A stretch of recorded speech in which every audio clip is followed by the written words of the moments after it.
Hope you're having a wonderful day. Today we are going to be going for some science fiction mystery thriller work. I'm Doug. I wrote this book under the pen name R.G. Taark. Today we are reading The Guardsman, Book 1, Honor of the Fallen. This is Episode 9, Chapters 23 through 25. Please do all that like and subscribe and comment stuff. Positive feedback is always welcome. If you like the story, there'll be a link to it down in the description. Maybe you can get your own. Have it forever and ever. Now, please sit back, relax, and enjoy. The Guardsman, Book 1, Honor of the Fallen, Episode 9, Chapters 23 through 25. Chapter 23. Samson simultaneously scanned his thumb and identity to key entry to Temposo investigations and was not particularly looking forward to a day at work. He was on time, but unlike all his days prior, everyone was seated at their desks before him. The business's collective break from the routine where he was first to arrive and everyone else arrived later was disconcerting. It put him on his guard immediately. He stepped through the door as his right thumb pressed down on the twist of his overcoat's belt. His left eyebrow arched as he looked left and right at the assembled faces. All of them were staring at him. The door slipped shut behind him as the boss poked his head out from his office. "Smith, where the hell have you been? What is the status of the location assignment I gave you weeks ago? You reported you were done, and you disappeared for 2 days." The fat man trembled with fury as he closed the distance. Samson pulled his calm out of his pocket and tapped several keys that took him into his sent messages. Finding what he was looking for, he said, "Subject, Investigation 721, delivered your calm, looks like 52.5 hours ago." He noticed, "As yet the report status is listed as unread. Do you need me to resend it?"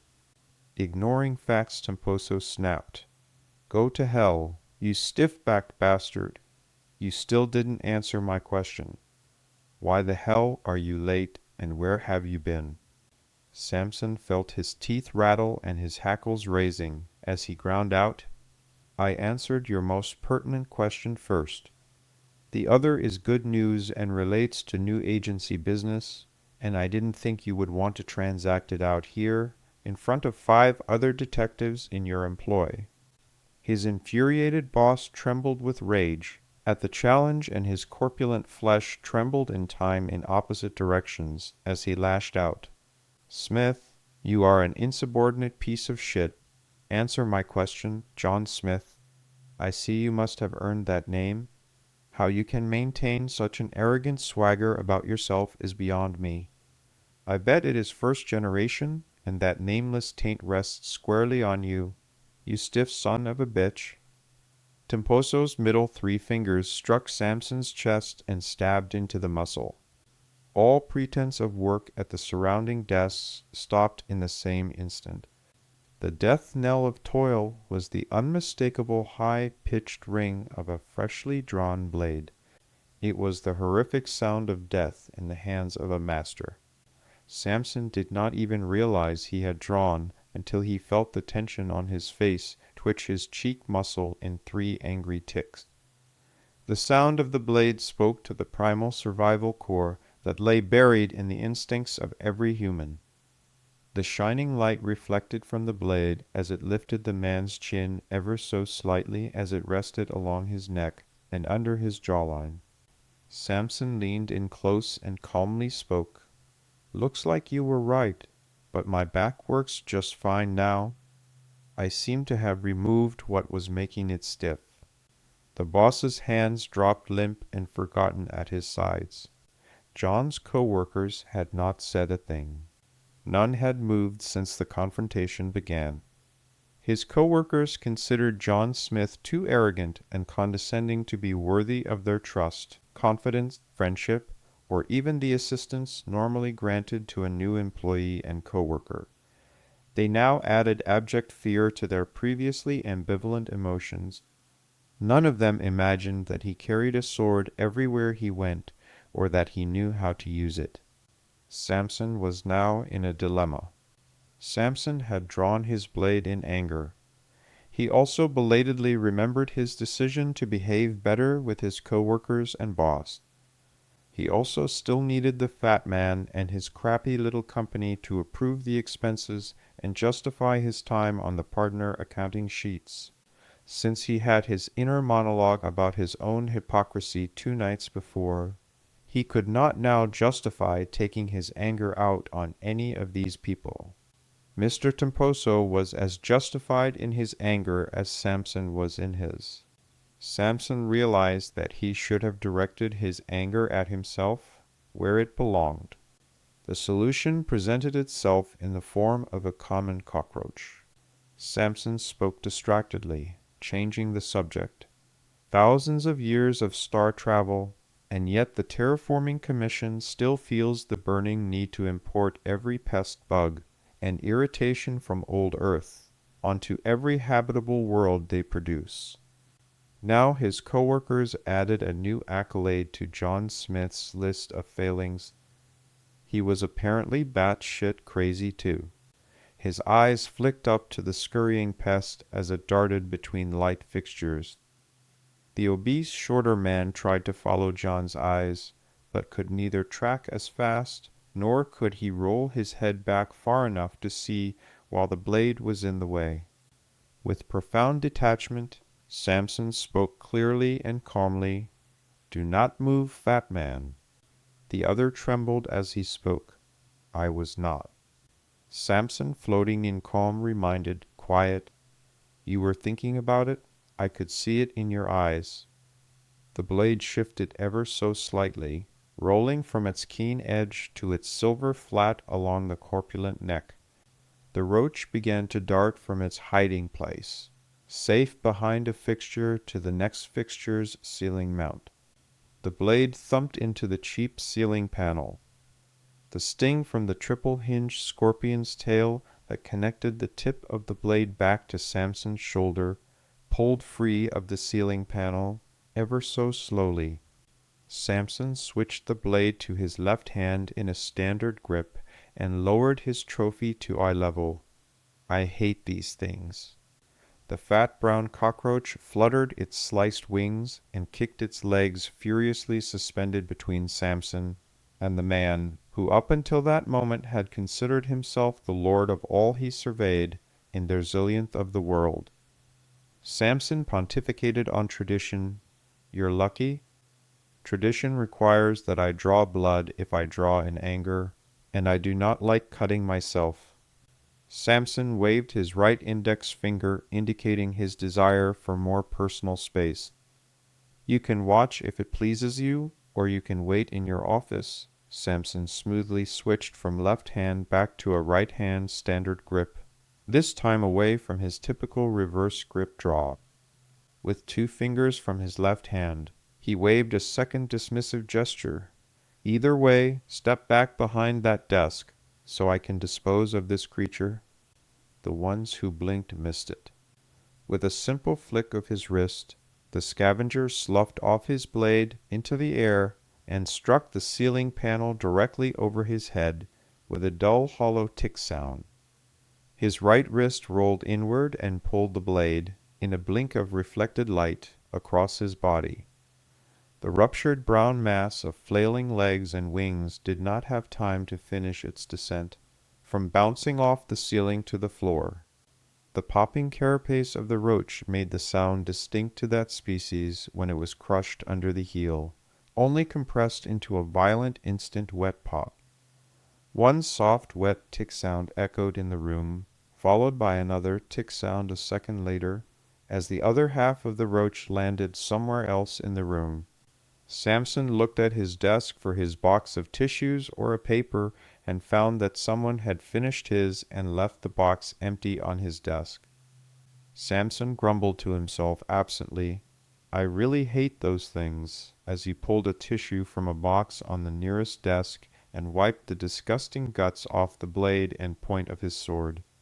Someone whimpered, "John, John, is that blade sharp?" Samson could not even remember hearing the man speak in his presence. After all the time there, Samson did not even know his name.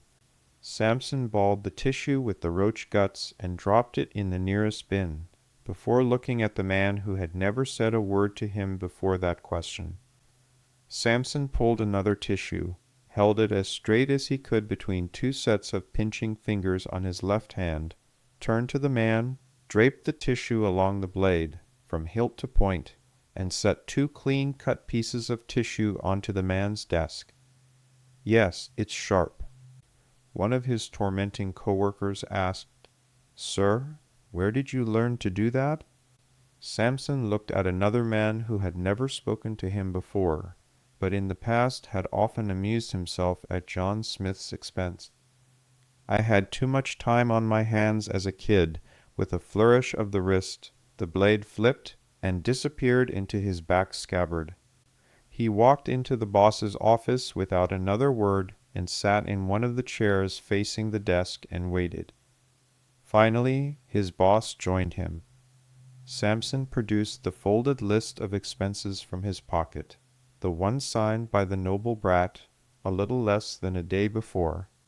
John informed Temposo, "I was asked to help on a private security contract.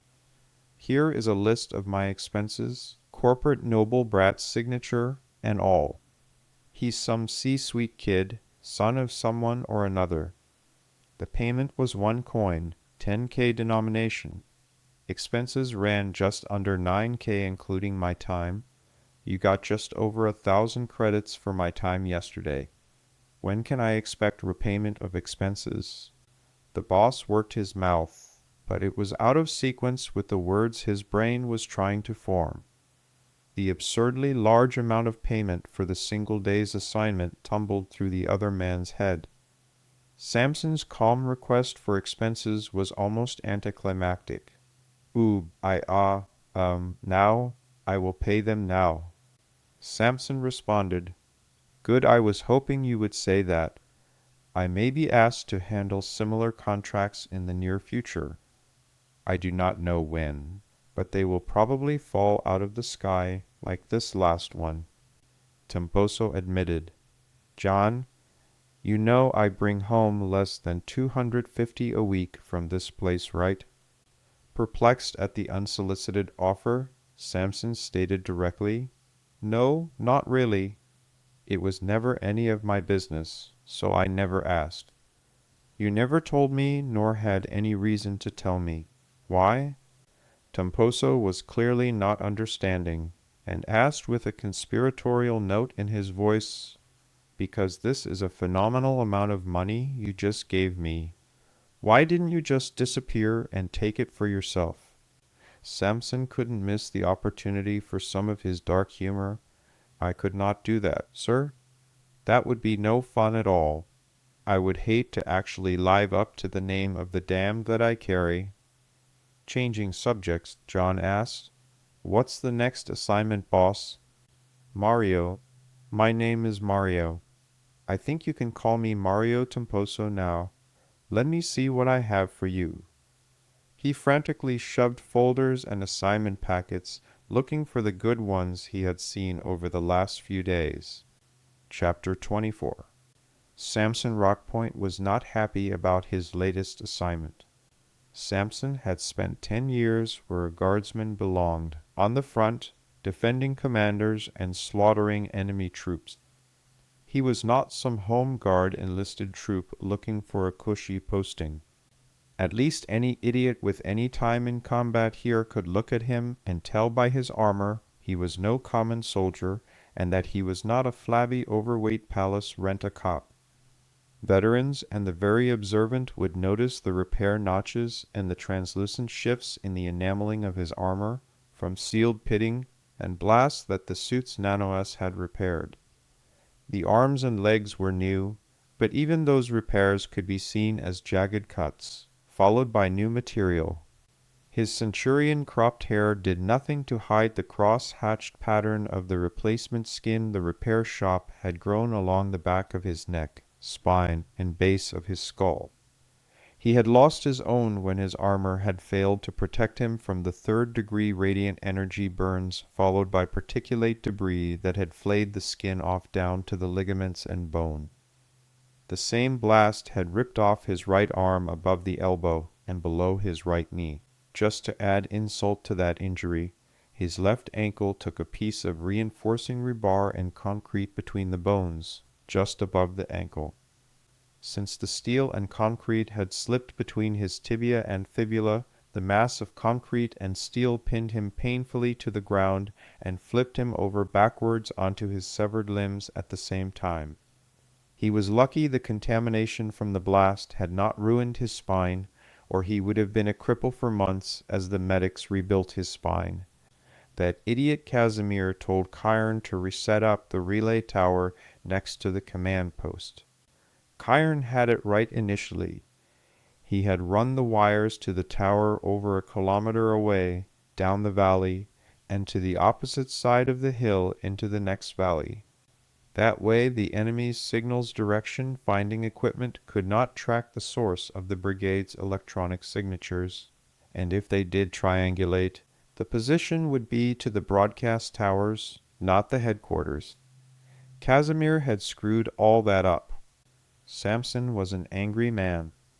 A whole brigade headquarters section had been destroyed due to Casimir's blunder. They had been a Kroinos Empire contract auxiliary brigade, under Ground Forces Command Corporation personnel. They were Empire troops, but not a permanent formation. Fortunately, they had not been free mercenaries, or there would have been hell to pay. Casimir had command of the rest of the division. Chiron was placed in command of the independent brigade that was boosting his older brother's division strength. Chiron was an ass and a demanding taskmaster, but he knew his soldier skills cold. He learned them well during his years in the field. Samson had respected the man. Samson got tired of listening to Casimir calling to renew his argument with Chiron over the headquarters comm channel over and over again, and asked to grab some food. The prick Casimir made a scene before he left, and would not let it drop after he finally did leave. Samson had just put on his armor and stepped outside the bunker when the first missile landed.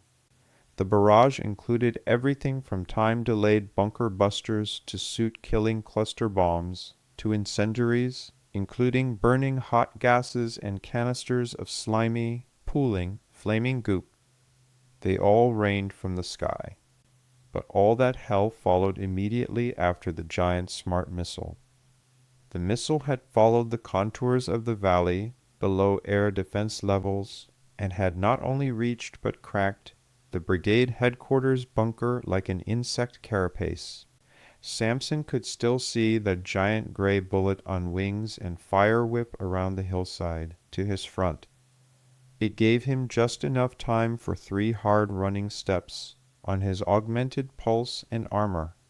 Samson learned that day that there is a point where physics and design specs collide. Usually, it results in physics or design specs winning. The conflicting principles would leave you alive in your armor or dead with holes in you. Very rarely the two forces met in a tie. When the physics of the concrete block and its protruding rebar struck his leg and pinned him firmly to the dirt, mid-stride, he was still trying to run. When it passed the rest of the way through his leg and pulled him back because the suit armor and bone wrapped the rebar, it pinned him back into place. He remembered and felt himself falling forward, smashing into the ground and bouncing back up.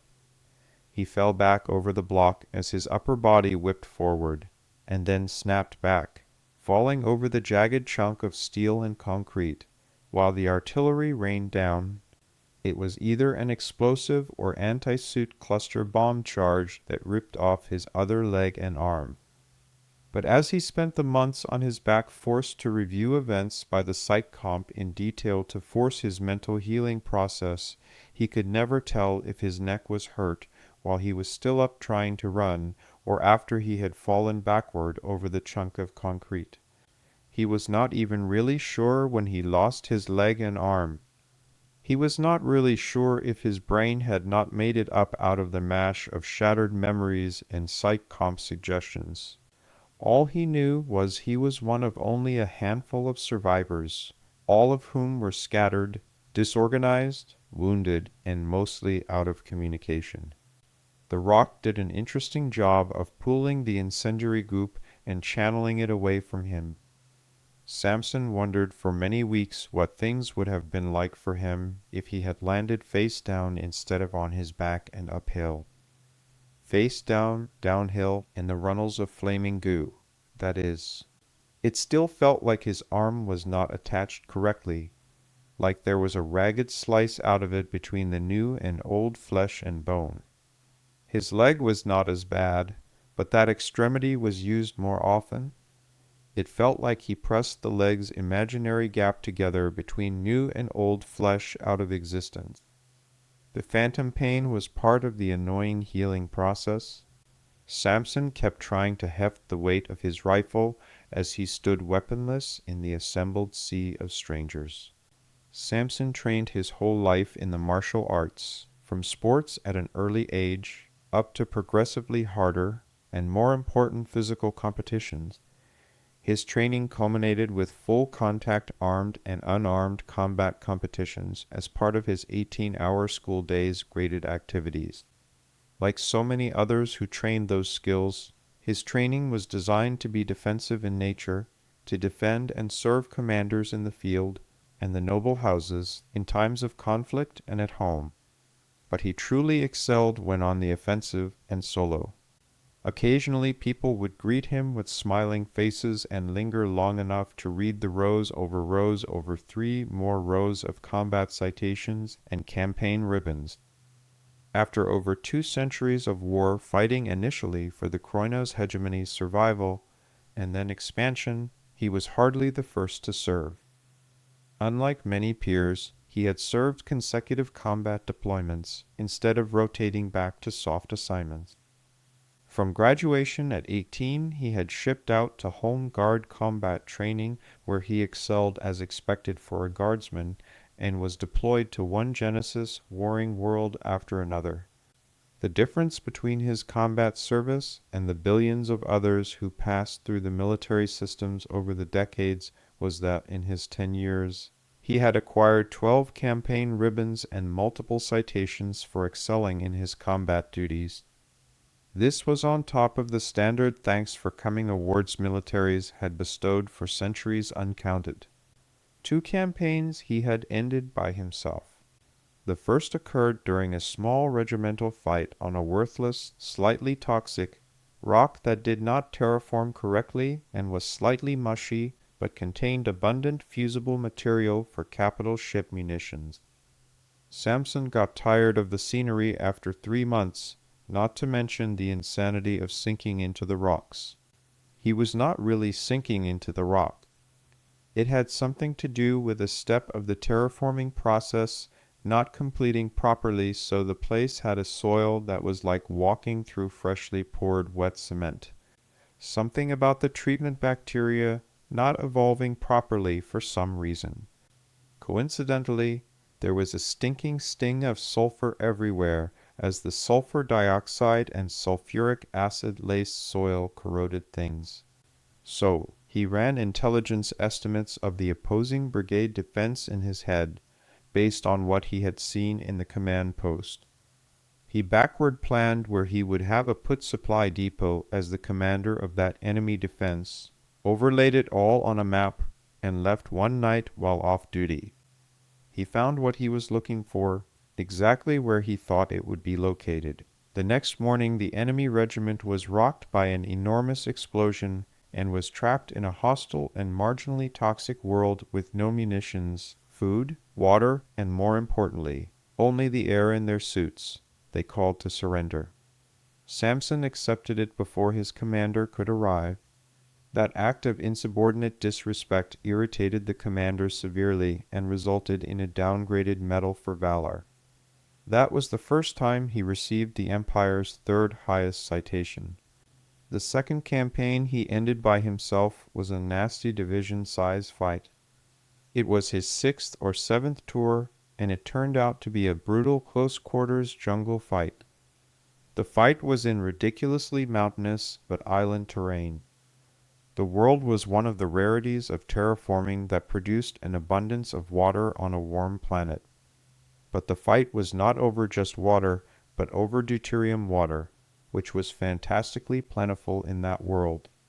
Both sides had ground against one another for months in the jungles of the largest island, which was the only place large enough, and relatively flat enough, to land tiny supply freighters. Neither side controlled the skies, so reinforcements were sporadic and risky. Irritatingly, the primary commanders on both sides were highly and equally skilled. This resulted in a twisting, turning, confusing tangle of convoluted meeting engagements and ambushes that no one could make sense of before long. Overhead views were nearly useless. The jungle canopy was too thick to make the images worthwhile. Any recon vehicle up high was shot down almost instantly anyway, which was what made resupplies so difficult. Anything low provides such a limited view that processing the information for combat formations took too long and made it a pointless exercise, since a ground patrol could react faster and be present to counter the threat. The conflict might as well have been fought with clubs and spears by the time forces saw each other. Frustration caused veterans to snap at each other over the slightest provocations, and staff members nearly came to fist fights in staff meetings. The troops were in worse shape. Most units had taken over 30% casualties, and many companies existed only in the name on regimental rosters, because those ravaged companies had been used to bring other companies up to combat strength. Junior leadership was having a particularly hard time surviving. Everyone tended to shoot at the guys yelling and pointing people into position. It was hard to miss them, even if they were only throwing rocks at that range, not pellets of metal, hyper-accelerated to a substantial portion of light speed or high-explosive rounds. The irritability had caught Samson too. He griped under his breath that he should just walk over to the other side and bring back the other commander's head so they could be done with this stalemate world. The commander, who was Samson's responsibility to protect, had better hearing than Samson had discretion. He told Samson to not come back until he did just that, or Samson should keep his mouth shut and let the commander run the war. Samson took the first half of that as his orders. The commander intended the second half as the order. The commander was none too pleased with Samson's status as missing in action for over a standard week, but when Samson returned with the severed head of his opposite number, he dropped the desertion charges he was sending up the chain of command and recommended another of the ground force's third highest citations. The commander reasoned that there was no need to overly reward the insubordinate son of a bitch and encourage that type of behavior with any higher citation.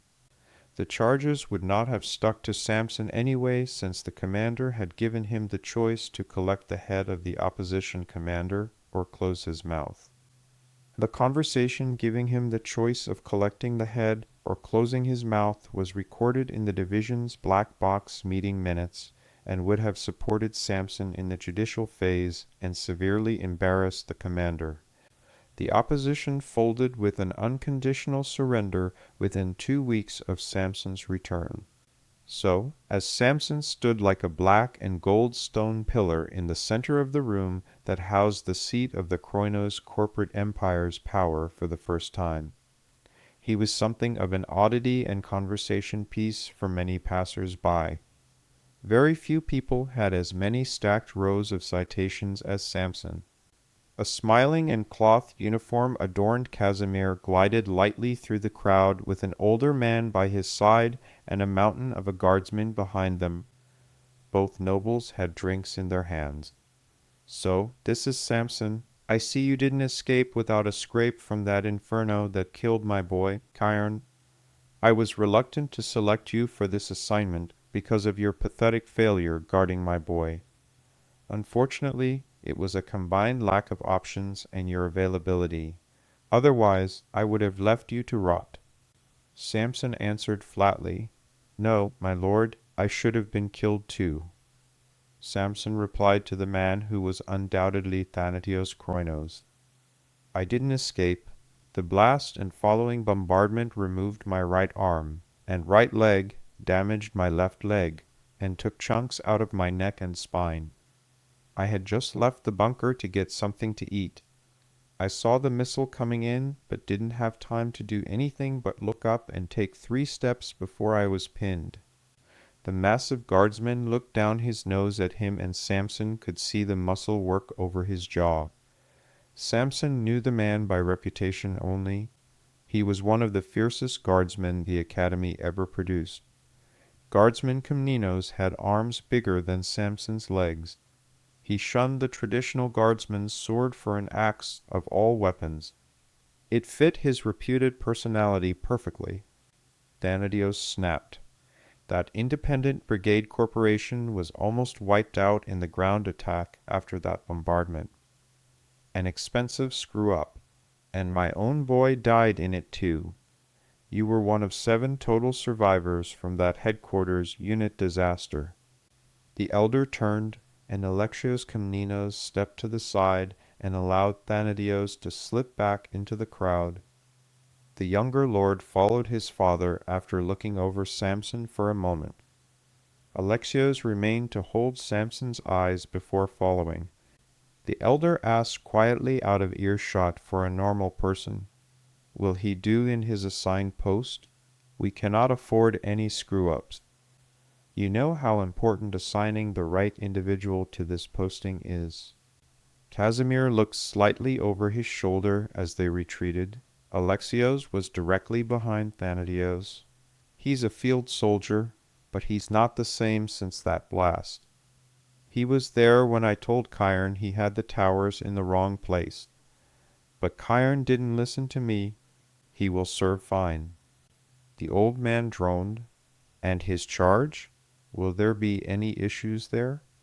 Casimir moaned dismissively, No, that one is single and has no family he ever spoke of or visited. He spent the last 10 years in combat and never took leave. He never went out or visited anyone. As soon as the campaigns ended, he always had his paperwork completed and was routinely routed to some other stinking hellhole. Since he always requested the worst assignments to fight on, his transfers were always expedited by the personnel division as quickly as his last assignments were cleared. He was always back filling critical personnel shortages, so they moved him quickly. Your man Alexios here suggests that he is only interested in little boys. The father chuckled. Samson was several years junior to Alexios, but had not only attained Alexios' rank, but passed him by several grades.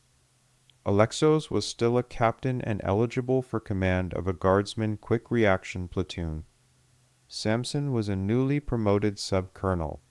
Higher-ranking guardsmen tended to maintain their rank and status until they retired after many decades of honorable service.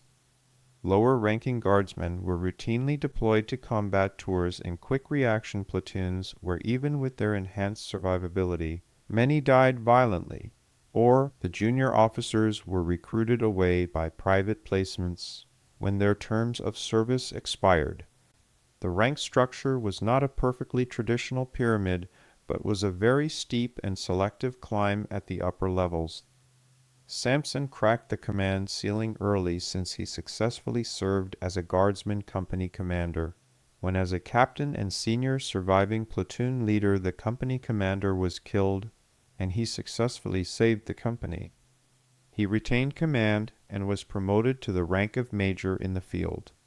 Alexios had more than Samson's 10 years of service and was still 2 grades junior to Samson.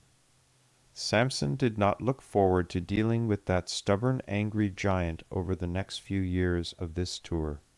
He knew it would be at least 3 years before he could transfer back out to the line where he belonged.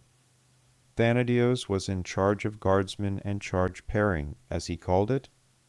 Casimir was a jerk who now worked out of the citadel and now Alexios literally had his particularly large axe to grind with him over promotions. Samson knew he would hate this cushy rear echelon assignment. It reeked of politics, backstabbing, and sycophantic whining. He already wanted to go out and shoot something. During the shelling, his helmet had cracked and both ears had ruptured from the overpressure during the violent artillery shelling compressing the atmosphere. The sticky, bloody mess left him only feeling the massive, whumping overpressure from each round. None of those 3 men knew that Samson's hearing had been rebuilt too. He had not mentioned it as an injury. It was relatively minor after all. His hearing was better than new. He was not having trouble hearing.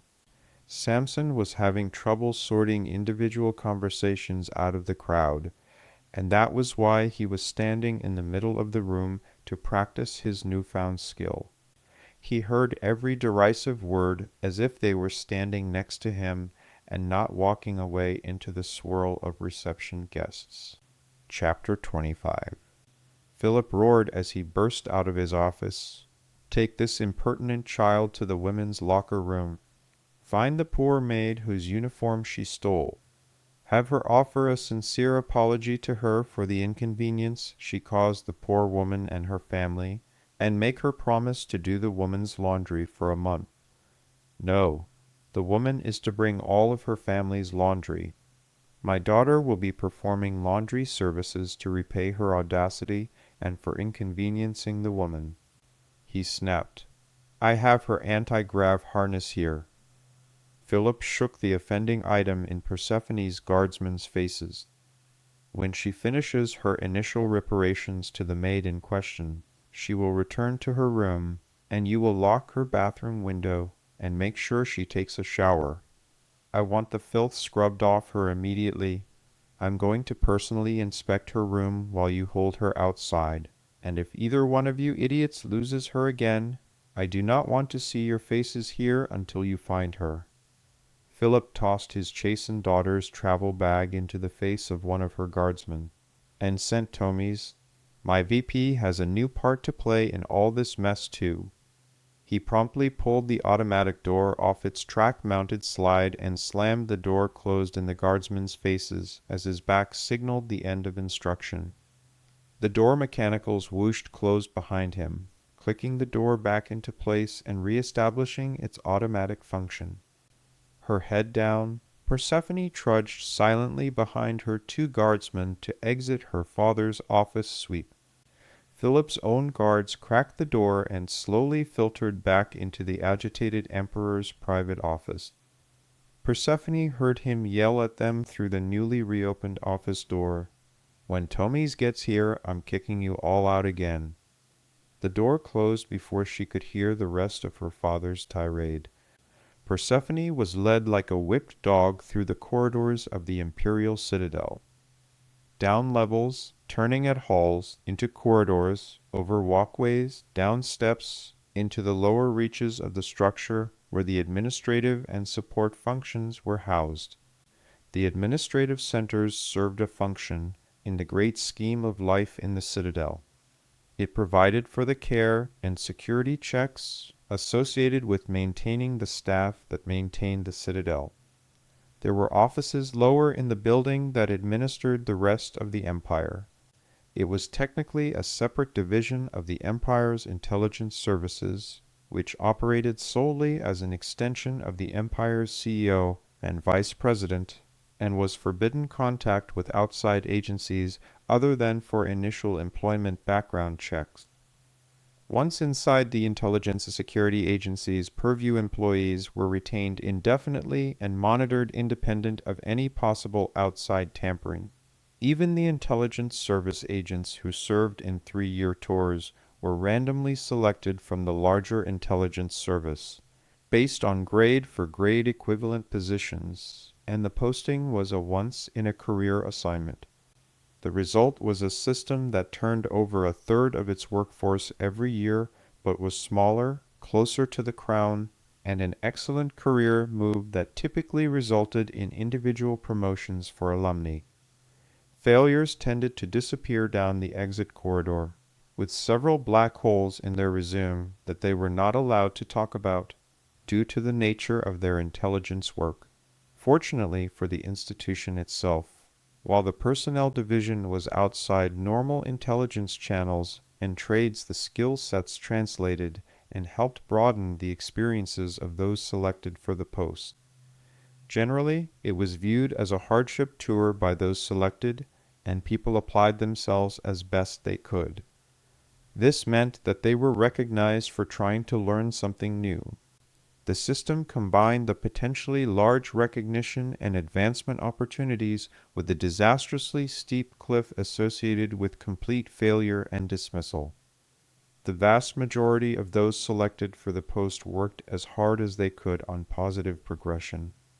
It was one of the few postings where the intelligence community personnel wanted to stand out and be recognized for their work.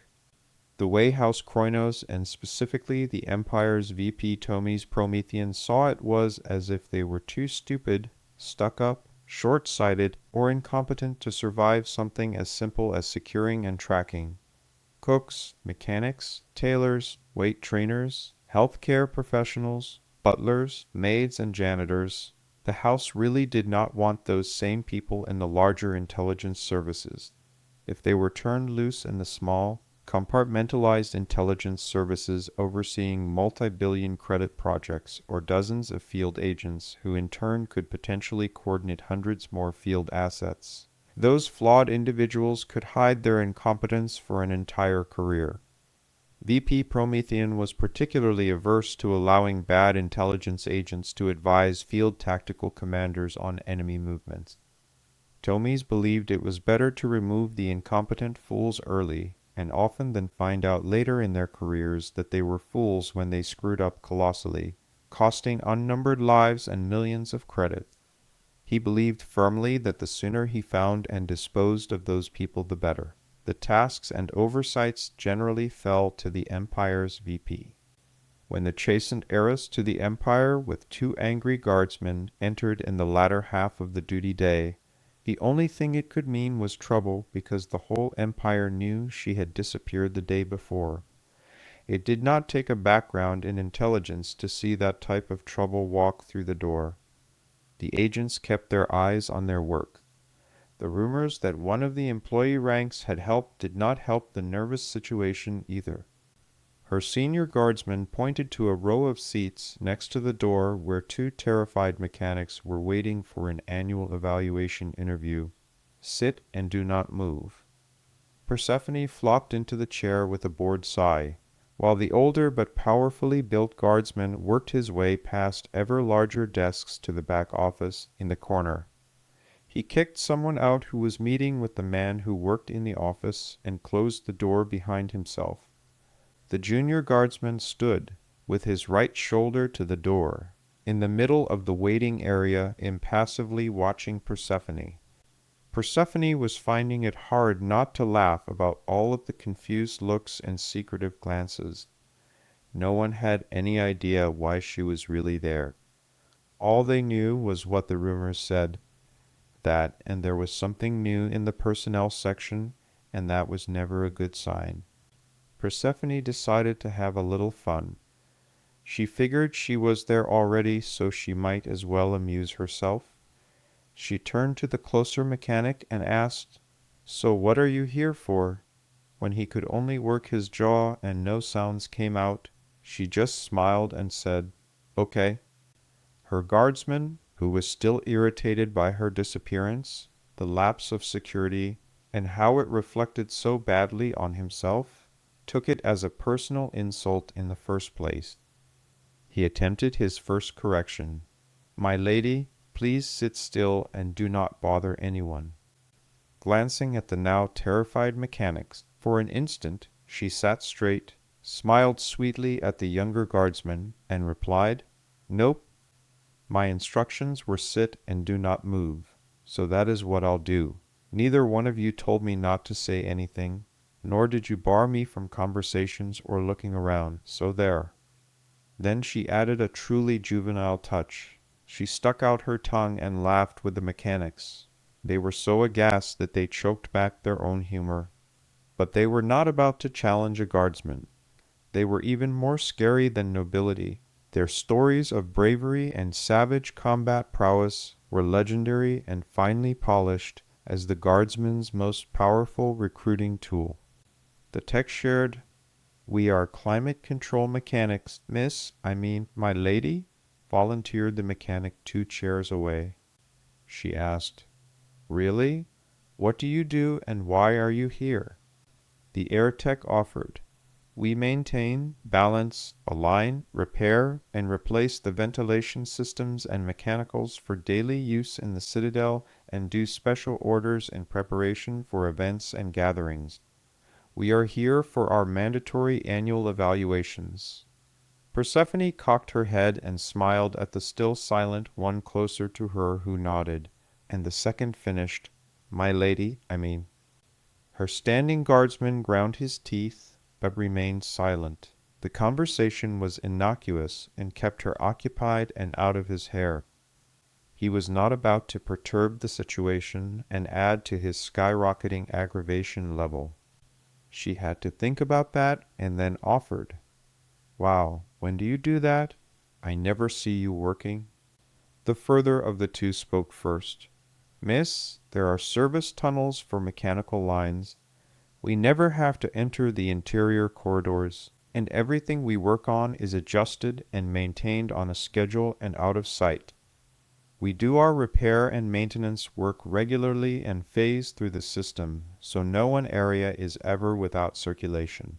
When we are working on a special event, we are generally in the room 6 to 8 hours early to increase airflow, check and balance the system against the final guest list to make sure temperatures will remain perfect for the event."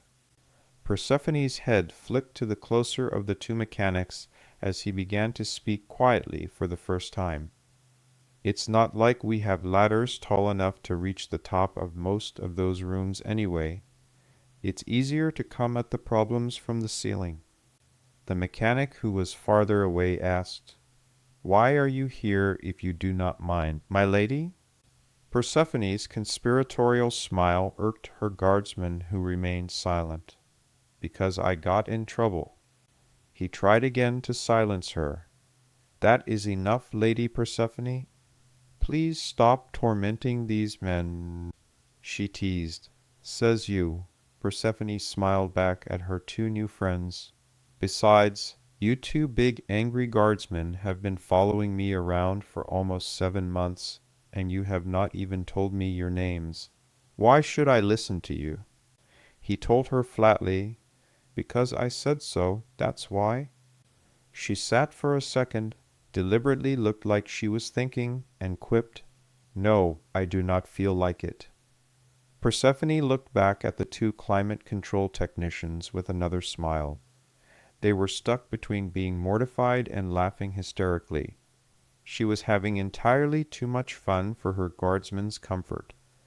"All you two do is buzz around me and take the fun out of life." The guardsman responded coldly, "We perform our assigned duties, Lady Persephone." Persephone snapped, "No, you do not. All you do is buzz around like annoying flies. Since I have no other names for you two, I'll name you both myself.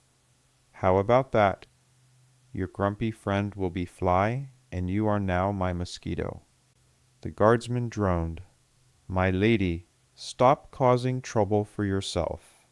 Persephone snapped, with faux enthusiasm, "Yes, sir. Mr. Mosquito, sir. Any other orders, Guardsman Mosquito, sir?" For the 1,000th time in the last 2 days, the guardsman thought about how much he hated this assignment. Persephone looked to the outer office door as it opened. A young woman entered in the maid's livery. She nearly jumped out of her skin when she ran into the tall and angry black and gold Imperial Guardsman. She almost fainted when she realized she almost landed on the heiress to the Empire. She jumped again when the Guardsman spoke directly to her. "They are waiting for you in the corner office, miss," he said, pointing where she needed to go. She hurried to comply, happy to escape but completely unaware of her fate. After the young maid left, her guardsman locked Persephone's eyes and wagged his finger at her, indicating she stood and should follow. "Yes, sir, Guardsman Mosquito, sir?" Her giggling salute set his jaw muscles to stand out as he ground his teeth. His left arm pointed like an arrow to the office, indicating she should follow the maid whose uniform was stolen in preparation for Persephone's flight. Thank you very much for your attention. Appreciate your listening. When you get a chance, please come and hit the like, subscribe, leave a comment, and check out the book for real down in the description.